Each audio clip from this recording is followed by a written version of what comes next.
Thanks everyone for coming to see our talk today. Myself and Alex are speaking on behalf of the STAND team. So that's Scenarios of Treescape Expansion for People and Nature, which is Future of UK Treescapes funded project led by the RSPB in collaboration with Cardiff University and the University of Highlands and Islands. We are a team of social scientists and ecological modellers. So for a bit of background, and as we all know, the expansion of woodlands and treescapes represents a potential solution to both climate and nature crises. However, we need to know how the form, location and configuration of this expansion can influence both social and environmental costs and benefits.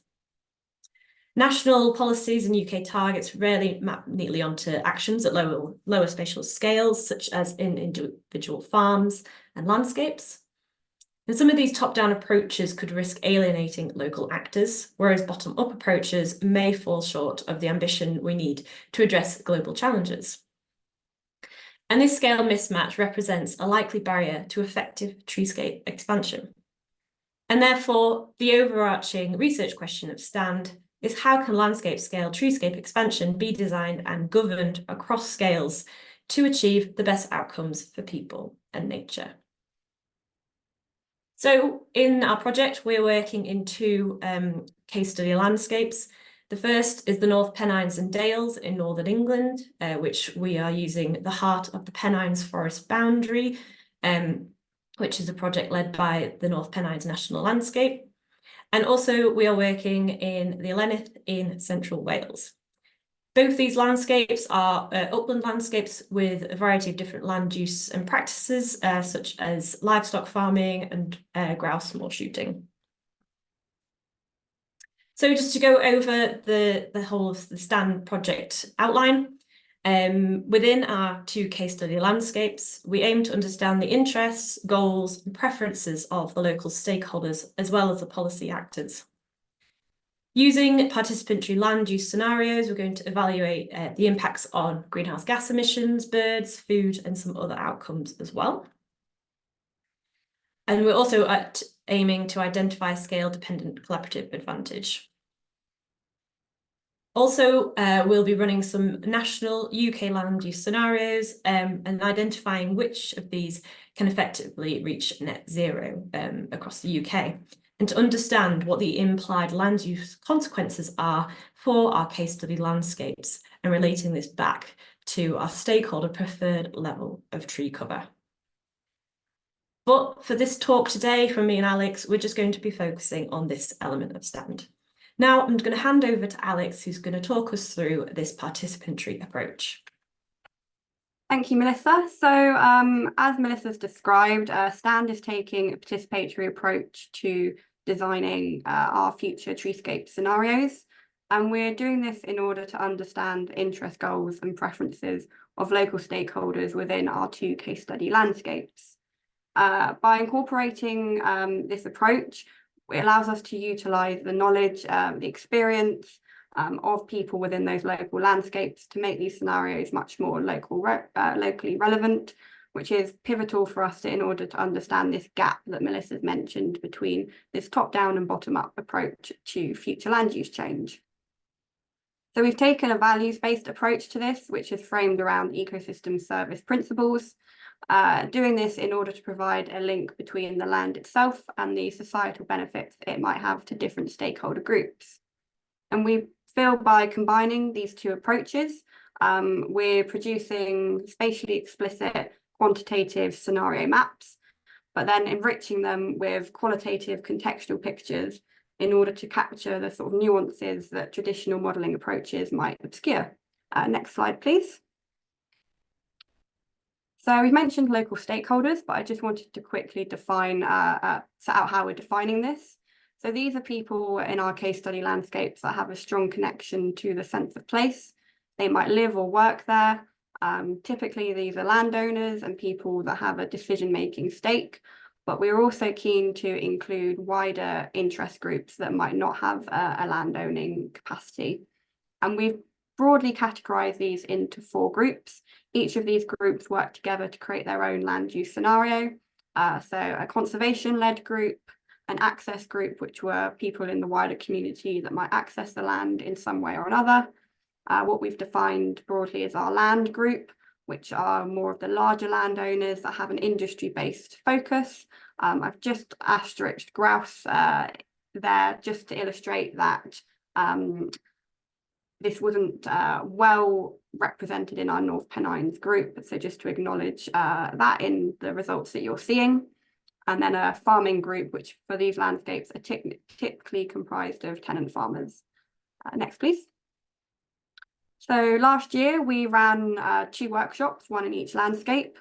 This started with a participatory mapping exercise in order to explore the current day land use and the ecosystem services that they provide. This then led into a visioning exercise about what we want these landscapes to deliver around the 2050 timeframe.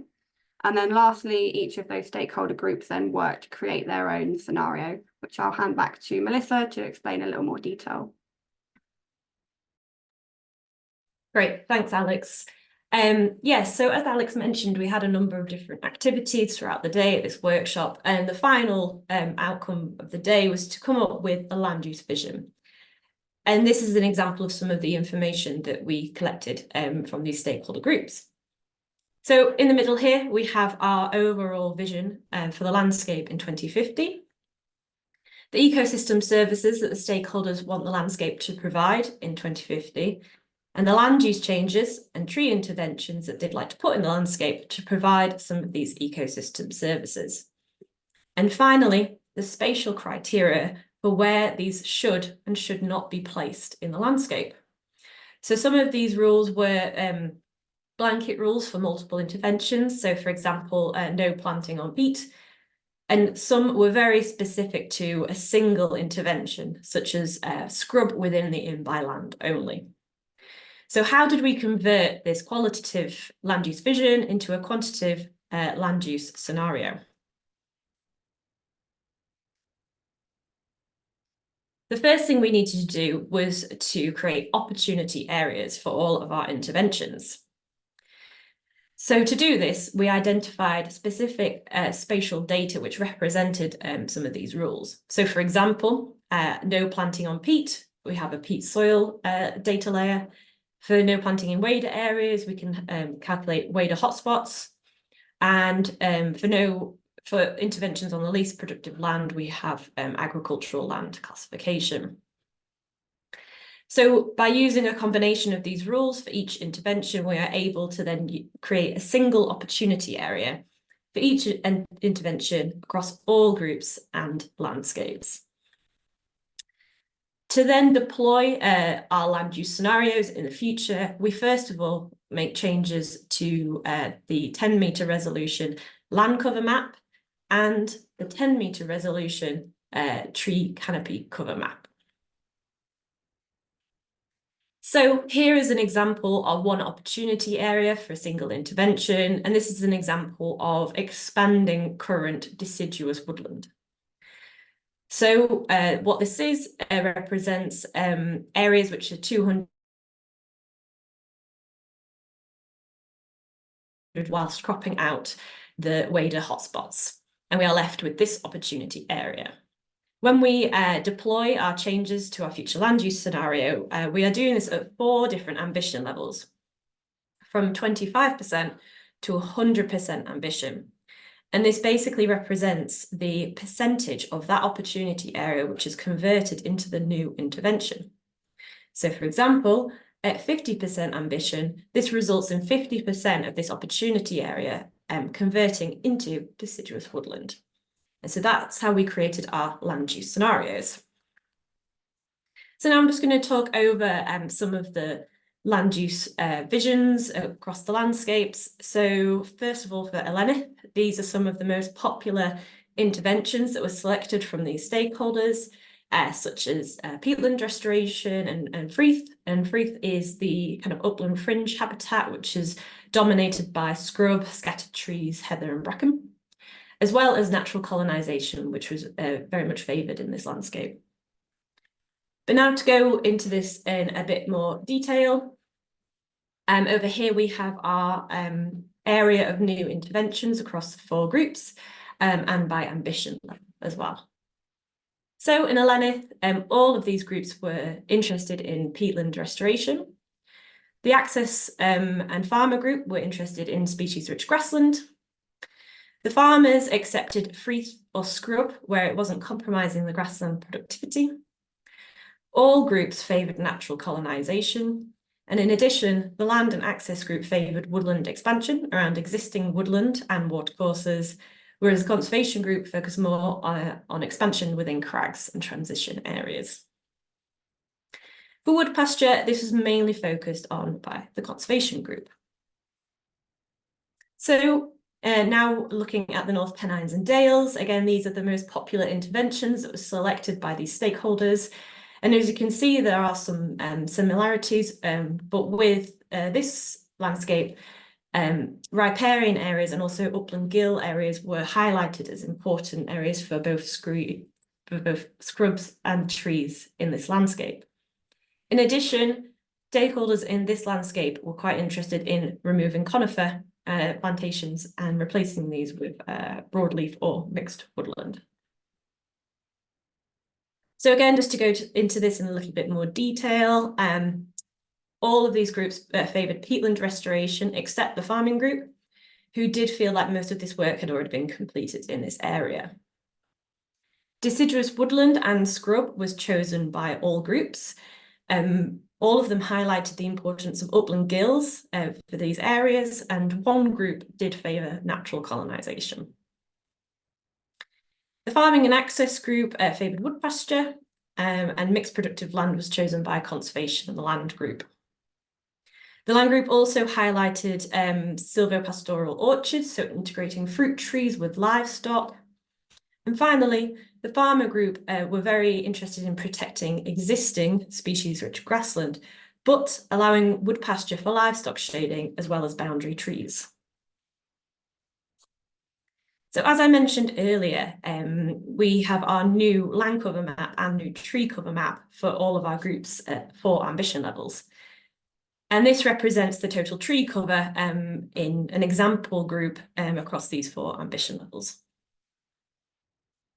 On the right here, we have our total tree cover in hectares across all of these groups and ambition levels. So first of all, in Elenydd, we can see that the most increase in tree cover was in the Land group, followed by the Conservation group. The Access group and Farming group had very little increase in tree cover, as they mainly focused on open habitats and natural colonisation. For the North Pennines and Dales, this was the Access group that had the largest increase in tree cover, followed by the Land group and then the Conservation group, with the Farming group having the least increase in tree cover in this particular landscape.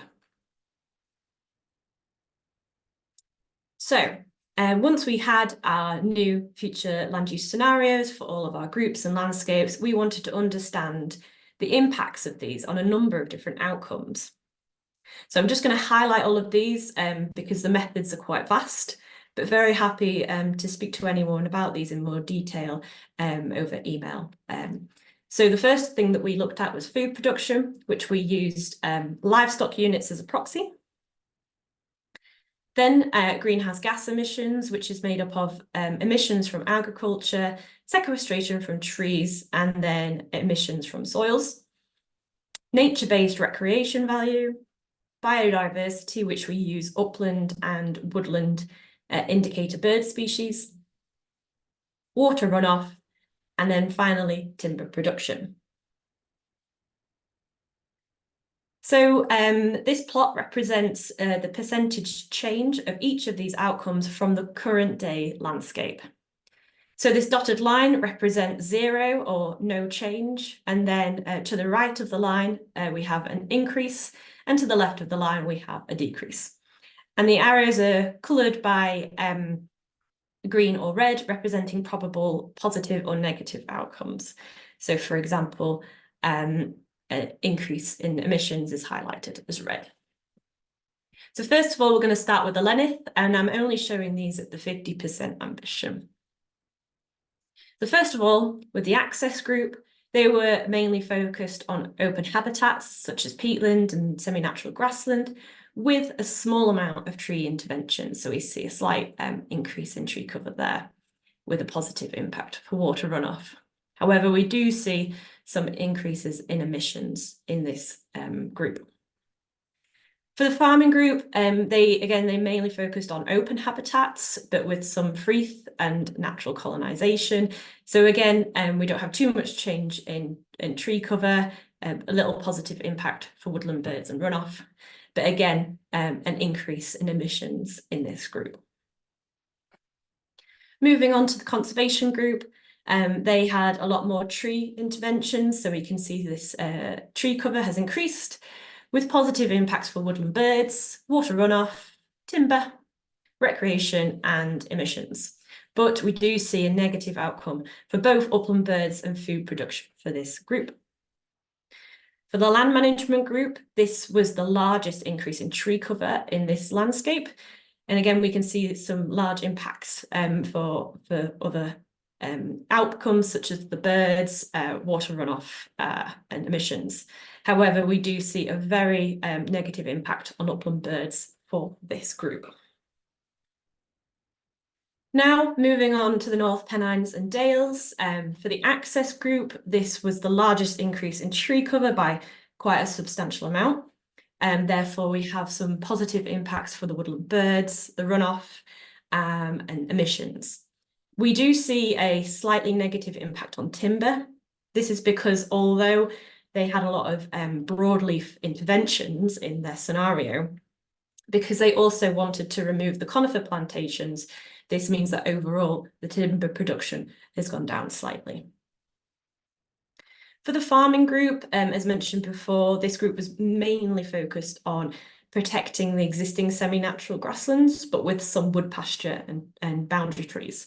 So we do see a slight increase in tree cover with slight positive impacts for runoff and woodland birds. We do see, again, a negative impact on timber production because this group were also interested in removing conifer plantations and replacing these with native broadleaf. Again, for this group, we see a slight increase in emissions, but no change to food production.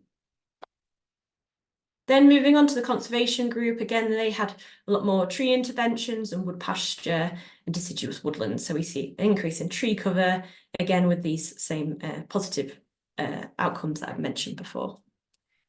For this group, there was only a small impact on food production. This group had a lot of rules relating to where they placed trees in relation to upland waders.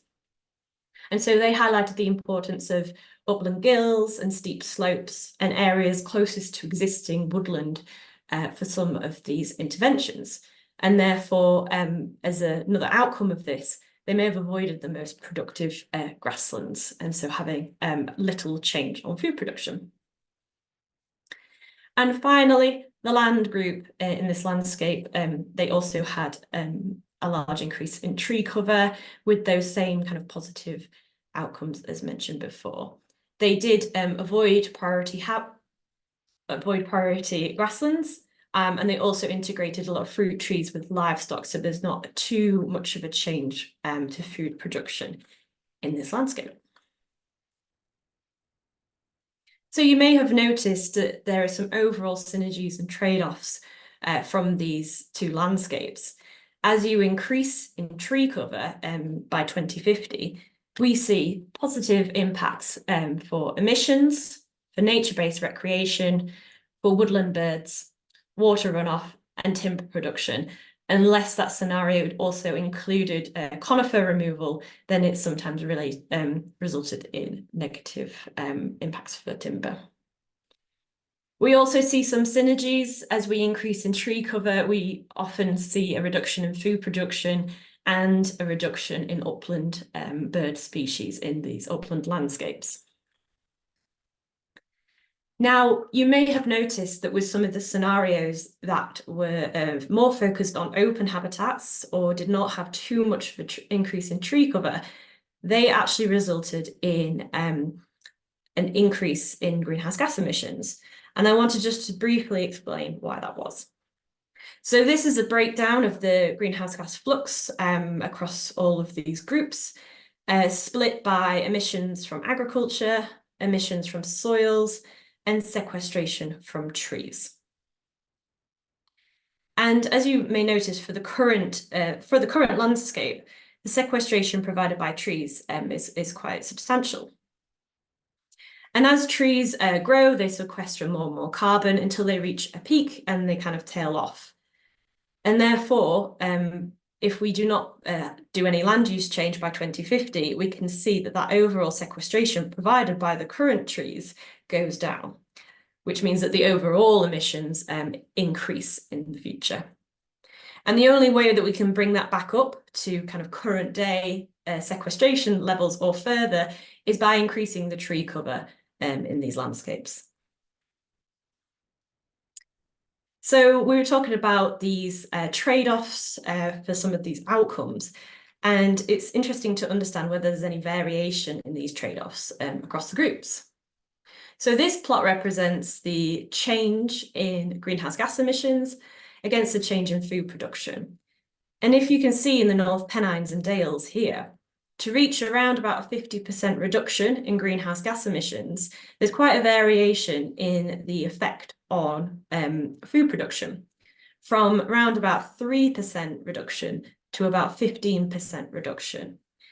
And this is due to the underlying choices from the stakeholders of their interventions and the spatial rules that have resulted in these differences. So for example, the conservation group here, as I mentioned, were focusing a lot of their tree interventions in areas that were away from important waders. And by a byproduct of this, highlighting the importance of upland gills and steep slopes, it means that they may have actually avoided the most productive grassland areas, resulting in a lot of differences in these trade-offs between groups. So just to summarize some of this information from the scenarios, we do see synergies and trade-offs at a landscape scale. We see positive impacts for woodland birds, for nature-based recreation, for water runoff, timber production, and greenhouse gas emissions. However, we do tend to see trade-offs for both upland birds and food production in these landscapes. None of the scenarios at 50% ambition that I've shown today reaches net zero, so 100% reduction in emissions. But one group does reach net zero at 75 to 100% ambition. There is variation in the strength of the trade-off due to these underlying scenario intervention choices and spatial criteria, highlighting the importance of these stakeholder choices in these scenarios. So now I'm going to hand back over to Alex, who's going to talk to us more about these land use preferences. Thank you, Melissa. So we've gone through the details there of the specifics of the scenarios that the stakeholders created, but we wanted to understand a little bit more about what was influencing these decision-making processes around future land use. So just to recap, when we talk about their land use preferences, this is the combination of the interventions that they selected, the ecosystem services that they chose to prioritise, and the spatial criteria they created. And we know that these land use preferences are influenced by the values that we hold. And these are really deeply rooted beliefs and judgments, and they shape how we make decisions about our preferences. So we decided to take a thematic analysis of the discussions that the groups were having during the scenario creation process. And through an inductive approach, which we refined with existing literature, we've used these four sort of broad value categories: ecological, economic, social, and cultural. The latter two we've subdivided to unpack the details a little bit further there. Next slide, please. So before I go into specifics around treescapes, I just wanted to zoom out and take a kind of whole landscape view around what people were generally discussing in terms of what they wanted to see in 2050. So we had an activity which asked them to rank ecosystem services, which they wanted to see in the future. And consistently across the two landscapes, all of our stakeholders were really keen on biodiversity and on carbon sequestration. But it was reiterated a lot throughout the discussions that they didn't want the ecological and biodiversity values to be lost in the push for the carbon storage approach, which they felt was quite dominant in current agendas. Overwhelmingly, there was a sense that these landscapes should, and more importantly, stakeholders perceived that they could deliver across multiple ecosystem services, both regulatory, cultural fulfillment, local livelihoods, nature and climate. And they were very reluctant to either rank or draw out one component as more important than the rest, seeing everything really interlinked as the sum of its parts. These landscapes were deeply rooted in cultural value, particularly embedded in traditional upland hill farming, and this strongly shaped some of our vision creations, particularly for those farming groups. But also, for example, the access group in the Elenydd would tell stories about the history of the landscape during their discussions through those farming heritages. It was also reiterated a lot the future role of people in these landscapes around jobs, health and well-being, and ensuring that people remained an integral part of these future visions. Some groups were quite keen on adopting a lot of changes, taking on approaches around catchment level management or wanting to revert what they saw as current damaging moorland practices, whereas others were a lot more focused on protecting what's already there, both in terms of its ecological value and also that cultural and landscape character values. The future role of food production in these landscapes was a really big talking point. Both of our farming groups and then one of our land management groups decided to keep food production as a priority ecosystem service, whereas the other stakeholders typically saw this shift that we see where livestock becomes more of a management tool for delivering broader public goods rather than really focusing on the actual physical provisioning product itself. And this is something that I just want to unpack a little bit further on the next slide. Thank you. So this is just a few quotes that I've taken from some of the conversations coming from our farming groups. Typically, if we consider food production as a provisioning service, we might fail to account for some of these deeper values that are associated with food and farming more generally, whether that being the role of farmers in the landscape, in shaping and creating habitats and its cultural identity, the pride that they might feel in producing a physical product, their role, they have this sense of custodians in the landscape, and particularly in our uplands, there's this sort of permanency and generational exchange of land management practices.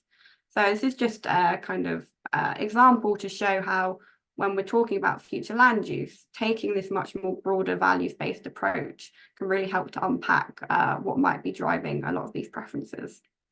Next slide, please.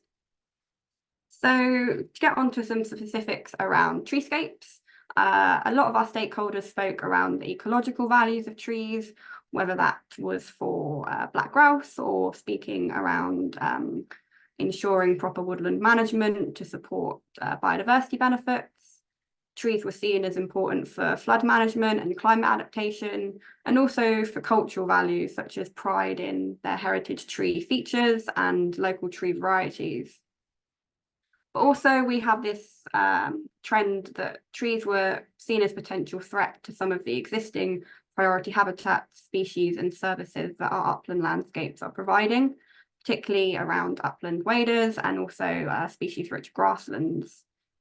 Very little economic value was also attributed to trees, and we've seen a lot in our scenarios around that focus away from timber provisioning in the future, and also little recreational value attributed as well. Typically, in terms of aesthetics, we saw people prioritise this opened moorland aesthetic rather than integrating trees in visible areas in the landscape. Next, please. So although we can't conclude any direct causal relationships between a specific value and the resulting land use preferences, just wanted to highlight a few examples around some of the intervention choices that we saw groups select. Firstly, so we've seen that our farming groups had a tendency to engage with wood pasture. And a lot of the discussion around this was as a kind of climate adaptation approach. And with the climate context in mind, were slightly more willing to incorporate more tree cover into the landscape in terms of this sort of adaptation approach. Also, this landscape that we've mentioned in Wales, this Frith, which in England we sort of would compare to scrub, these intervention choices were seen as more culturally sensitive to the landscape character and aligned with people's cultural values that they held. In the North Pennines, we've discussed this preference for converting conifer plantation into broadleaf, and this was motivated a lot by ecological value, as well as that little focus on sort of timber provisioning, and also little aesthetic values that people associated with conifer plantations. Generally, a lot of our stakeholders spoke around sustainability and were really keen on our sort of net zero agenda and contributing towards that. But this was really funneled through peatland restoration rather than seeing tree planting for carbon sequestration, which was felt as sort of a too heavy-handed approach that again might compromise ecological values. Next, please. So I just want to unpack some of the variation between stakeholder groups. This is an example, this is the Elenydd Welsh case study, and it just shows the citation frequency of different values that were expressed during the discussion. You will notice that the farming group isn't included here. That's just because we ran a slightly modified focus group with the farmers on another day, so it wouldn't be fair to represent them comparatively in this quantitative way. But just a few highlights I wanted to draw out here. If we look first at our access group, we see this big influence of cultural values and also aesthetics as well. And if you remember back to their scenario, a lot of their rules saw quite a low increase in tree cover and was prioritising those sort of open moorland aesthetics and that landscape character. The land group in Wales were predominantly waterland managers. They prioritised a lot of ecological value and also talked a lot around wanting to maximise those regulatory services and indirect benefits around water supply, water quality and flood management. Next, please. Turning now to the North Pennines and Dales, starting with our farming group in red. Again, we draw on these values around stewardship and being custodians of the landscape. And there was very little agreed change we saw in those farming visions, wanting to kind of continue this upland farming landscape. We also see a slightly less draw towards cultural values in this landscape. And we think that this might be something that's being influenced by the comparative spatial scales of the two landscapes. We're working on a much more spatial, larger spatial scale in the North Pennines and Dales.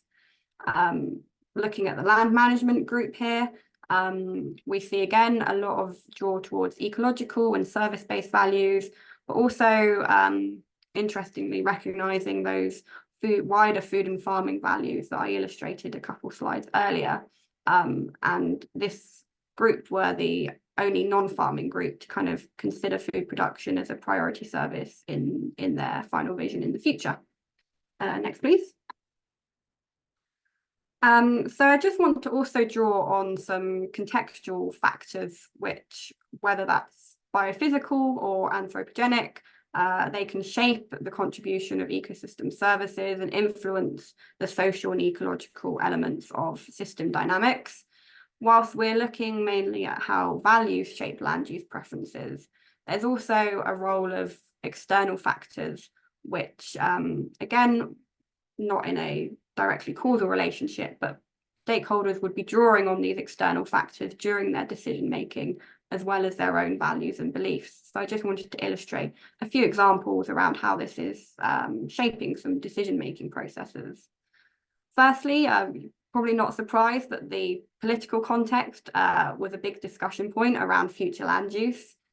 Firstly, in terms of the degree of uncertainty it introduces into the system, policy mechanisms were seen as quite changeable and almost following trends or fashions, and generally kind of a negative attitude towards these processes. These landscapes are also highly ecologically designated, and everyone was very aware of this when they were constructing their visions. They were seen as quite prescriptive and did limit some flexibility around the types of spatial rules they wanted to create, and also some ambition around wood pasture near watercourses because of some of the restrictions placed on the landscape. While stakeholders were highly engaged in the sort of national net zero context, and focusing a lot on peatland restoration for delivering that, other national priorities such as timber security, water security, food security, it was much more focused on delivering resources locally rather than on a national scale, feeling that these landscapes typically weren't the suitable places to be delivering for those national objectives and targets. Next, please. Climate change is also another one of these big factors at play. Again, introducing a lot of uncertainty in terms of how landscape will change in the future. And also, as I mentioned earlier, it did encourage some of the farming groups to introduce more wood pasture as a climate adaptation approach than they might have normally accepted. A lot of groups focused on this kind of nature first approach, wanting to allow natural processes to take the lead and determine the outcomes rather than their own kind of priorities, with a big emphasis that we've seen on this natural colonization approach. And lastly, obviously funding mechanisms come into play a lot when we talk about future land use. And while this wasn't really affecting the preferences that they were expressing, when it came to creating the visions, there was this underlying sense that what was visioned versus what was realised was largely dependent on what funding would support. Next, please. So just to draw a few conclusions around what this might mean for the future treescapes expansion in UK uplands. Typically, a kind of broad brush approach in the uplands isn't widely supported. It really comes into unpacking those nuances and allowing flexibility to create sort of small-scale intervention approaches that were much more supported by stakeholders. While there was opportunities for increasing tree cover, this didn't match the ambition levels of current national tree planting targets, and many people felt that trees would threaten some of the existing ecosystem services being delivered in our uplands. The preferences for a more subtle, sort of sympathetic approach doesn't really match our current tree planting mechanisms, and therefore these policy mechanisms really need to incorporate training, knowledge exchange, and smaller scale integrated options for treescapes, which allow for that greater flexibility to complement local stakeholders' preferences. We're drawn across these two case study landscapes, and this has really highlighted to us the need to be aware of how local context shapes our land use preferences, and making sure that we're designing treescapes at this local landscape. As you can see, there's a lot of variation between the two landscapes that we've unpacked. And lastly, stakeholders have this underlying tendency, as I've described, to express a more localized worldview when it comes to resource use. And this does draw into questions on how do we then scale back up to national priorities and considering those national targets and objectives and where we find space to deliver for them. Next, please.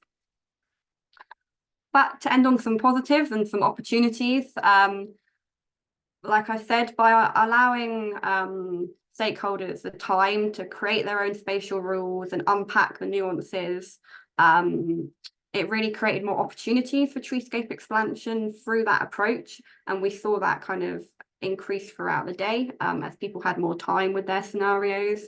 And that's a lot more than we expected, particularly in uplands where trees are often viewed in conflict with existing land use. It can be seen quite positive that there was this desire to deliver multifunctional landscapes.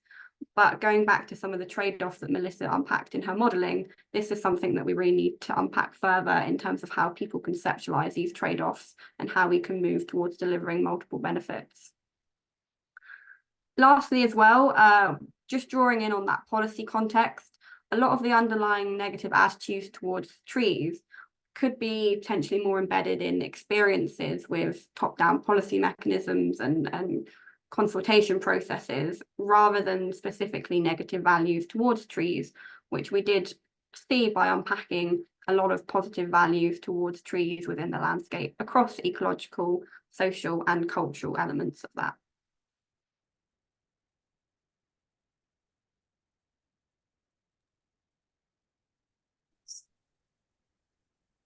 Great. So now just to talk a little bit about what's next from this work. We have just finished running our second round of stakeholder workshops in both of our case study landscapes, where we were able to present back to the stakeholder groups the modelled group scenarios and predictions. They were able to interrogate their scenarios and also look around the room to understand other groups' preferences and tree cover. We then asked for the stakeholder preferred amount of tree cover after these discussions. And then in the afternoon, we moved on to the barriers to the delivery of their scenario and a discussion about potential solutions and recommendations to these barriers. Also, we will be exploring the mismatch between these top-down scenarios at the UK level and the consequential land use change in these case study landscapes, and how this compares to our stakeholder preferred tree cover. So just want to say a special thanks to our PI, Tom Finch, and the rest of the STAND project team. And a special thanks to all of our stakeholders, volunteers, and our colleagues that have helped us along the way. And thank you very much for listening. I shall stop sharing my screen. Thank you.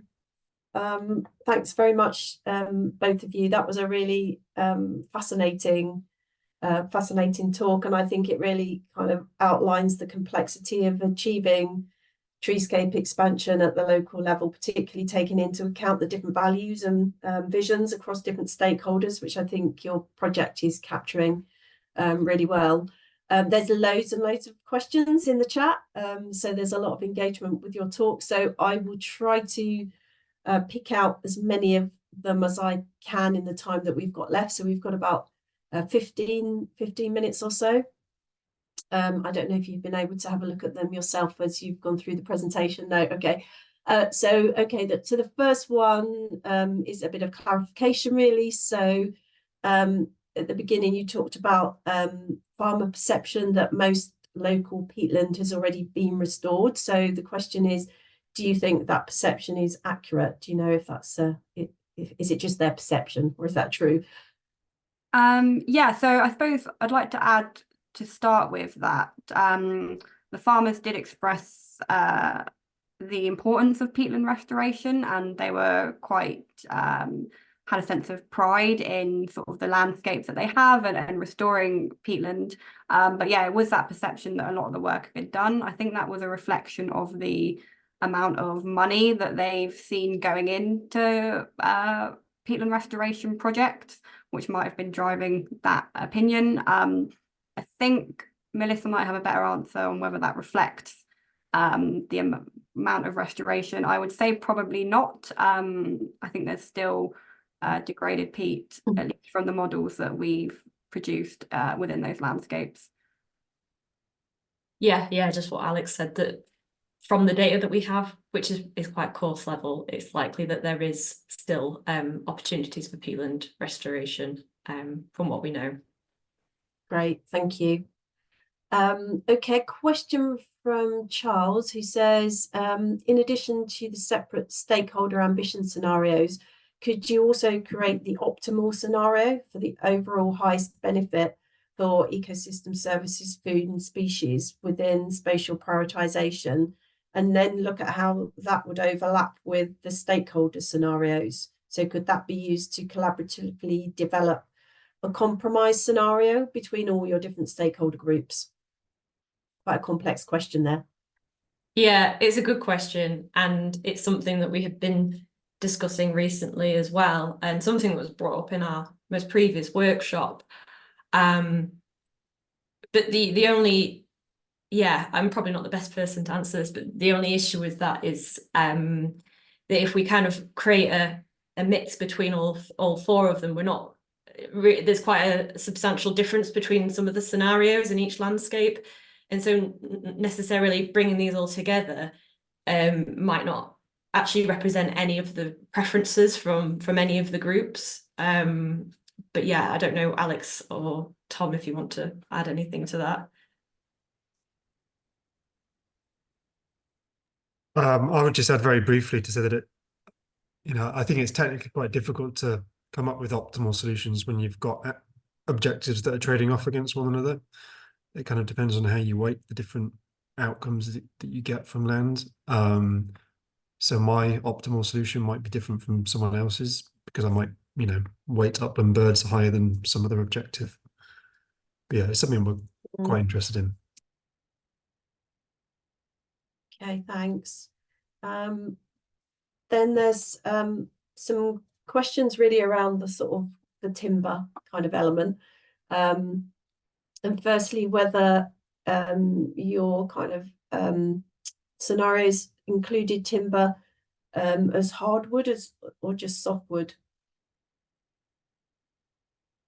So yeah, so our timber estimates were kind of long-term timber production from clear felling and thinning. So it did include both conifer and broadleaf estimates.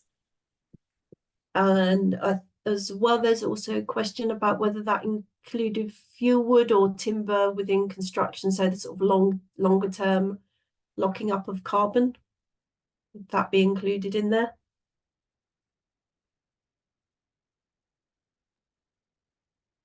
Do you want me to answer that, Melissa? Yeah, you probably can, yeah.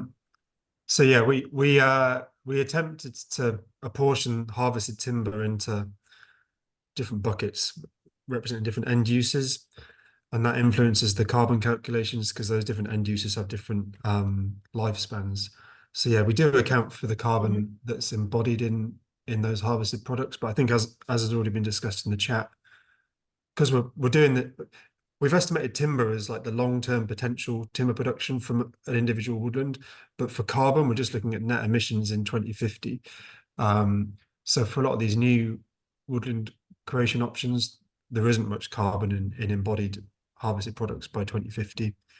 And the other thing that we haven't done that I think came up in the chat was for our carbon accounting, we haven't gone over to like the construction sector or the energy sector and accounted for the avoided emissions from concrete or steel or fossil fuels from using biomass instead for the to substitute those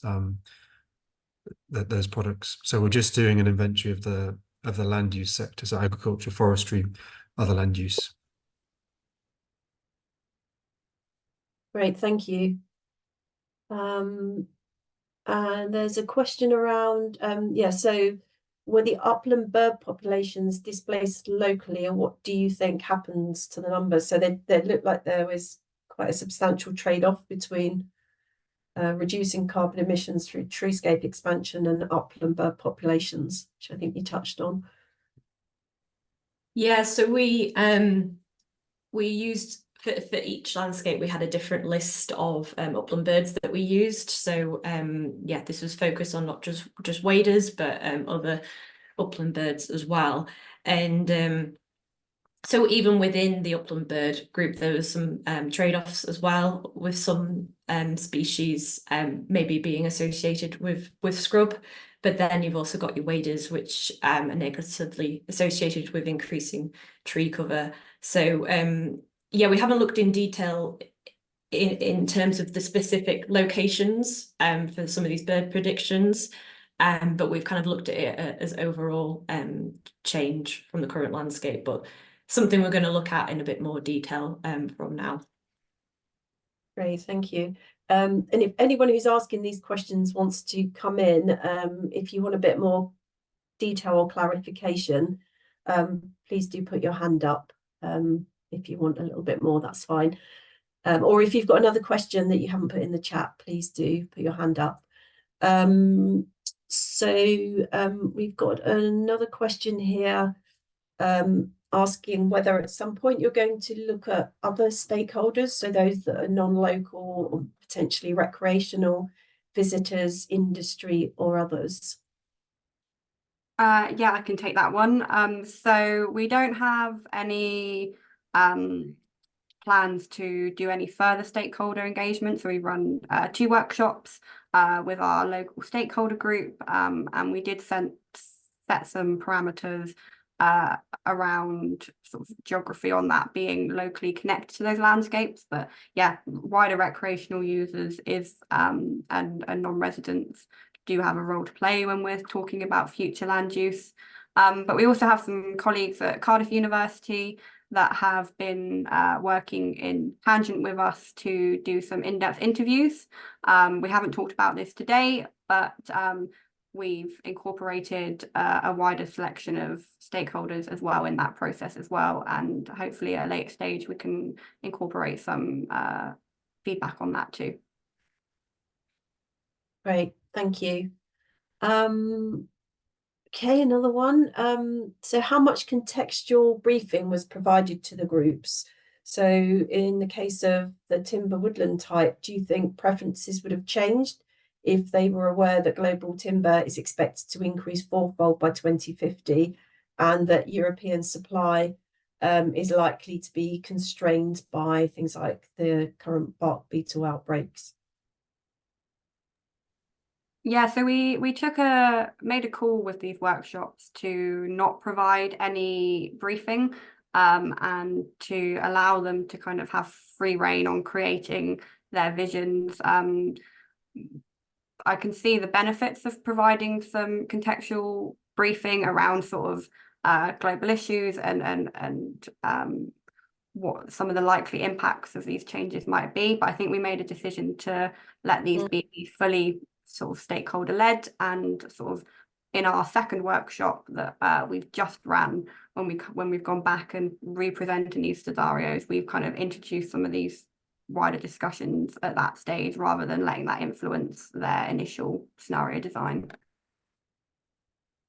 And did that change their kind of perception when you introduced those at that time? Yeah, we I think in combination of seeing the predicted outcomes and seeing some changes that maybe they didn't quite expect, and also having a time to reflect and go back over. Also, we introduced an activity where they could review the other groups, whereas last time they were solely within their focus group. So a combination of these things, we did see changes. Some people were slightly disappointed and thought their vision would result in more tree cover and wanted to increase that. Others were quite happy with what they'd produced. So yeah, it would be really interesting at a later stage to feedback on some of those findings. But we've just come, I think, last week off the back of that workshop. Okay, great, thanks. Yeah, so did any of the farmers mention shade and shelter benefits of trees on livestock, or the nitrogen fixing benefits of trees, such as alder on pasture? Yeah, so the main focus around those climate adaptation measures was shade. Shade for livestock was the key focus for that. Yeah. And so if people perceive there's little economic value of treescapes, then does that suggest a limited knowledge of forest management and timber production? Yeah, I think from our observations on the day, I would agree with that. Again, we didn't want to prime people with what some of the different impacts of different measures might be. But I think, yeah, unless Melissa's got any reflections to add on that, but I think I would agree with that those wider issues, wider management of forestry techniques weren't really considered as much by the stakeholders. Do you want to add anything, Melissa? Are you happy with? No? Okay. I'll just add very quickly, sorry, that I think in the North Pennines at least, that perceived lack of economic value from forestry just kind of reflects the reality on the ground. You know, there's not much there by way of big plantation forestry. The stuff that is there is, you know, was planted 20 or 30 years ago, and in most cases is abandoned as far as anyone can tell. So maybe it's specific to your case studies then. Yeah, might be different in other areas. Okay. A question around governance. So Vanessa says this looks like a great approach to combining stakeholder values and emotions with spatial information to support regional planning. My question isn't really aimed at the researchers per se, but how do we get the governance and funding in place to support these kinds of regional approaches that help us think through evidence-based land use change all over the UK? So is your project looking at trying to influence policy in terms of how land use is negotiated and funded?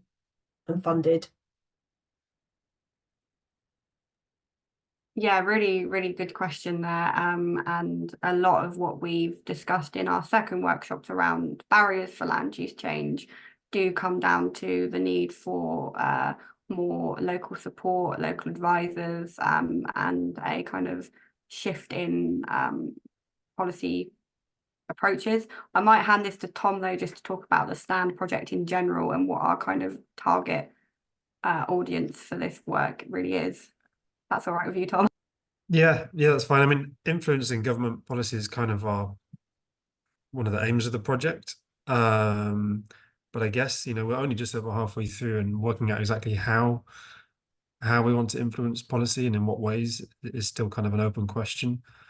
A lot of the barriers that came up were quite specific to do with, forestry policy or payment rates for different agro-environment schemes, or the lack of joined up advice for land managers. But whether there's something a bit more, I don't know if generic's the right word, but more fundamental about how how to take a more participatory approach to land use changes like treescape expansion is something that we probably haven't grappled with properly yet. Yeah, I think that's a really important point, isn't it, to consider. Yeah, okay. And then another question here, a socially nuanced question. So as this is an RSPB-led project, how did the farmer or land management groups react to being involved? And those that did engage, were they already what you might consider nature-friendly farmers, or were they a mix, so involving more sort of traditional upland farmers? So I guess this is a question about your sort of sampling strategy for those who are involved from the sort of farmer side of things. Yeah, so with our approach to selecting stakeholders for the purpose of the workshops, just a clarification there is that we were targeting people that could represent a wider interest group rather than individuals. So how that applied to the farmers is we tried to have farmers attend that had wider roles within the farming community and therefore could speak on behalf of that community in a wider representation rather than their own sort of personal beliefs or interests. But I think it is a symptom of doing participatory approaches, and with a land use approach is that there is a inherent bias that people with a more nature or climate positive attitude are more likely to engage with these processes. We did have nature friendly farmers, but we did also have other farming groups representative, and we've also done some interviews with some wider organisations such as the Farmers Network to try and balance out that opinion. Okay, great. Thank you. I think we've pretty much run out of time. There is a few more questions and comments in the chat, but if it's okay, we will finish there, and we can send you the questions and the comments in the chat. I think there's some really interesting stuff there that you might find useful. If anybody wants to contact the Stands team, so Alex, Melissa, Tom, and others, I'm sure they would love to hear from you and engage with you if you've got further questions or ideas you want to discuss with them. But yes, so thank you very much. That was a really interesting seminar, and thanks for taking the time, everybody, for coming along and listening today. Yeah, thanks everyone for engaging, and well done. Thank you.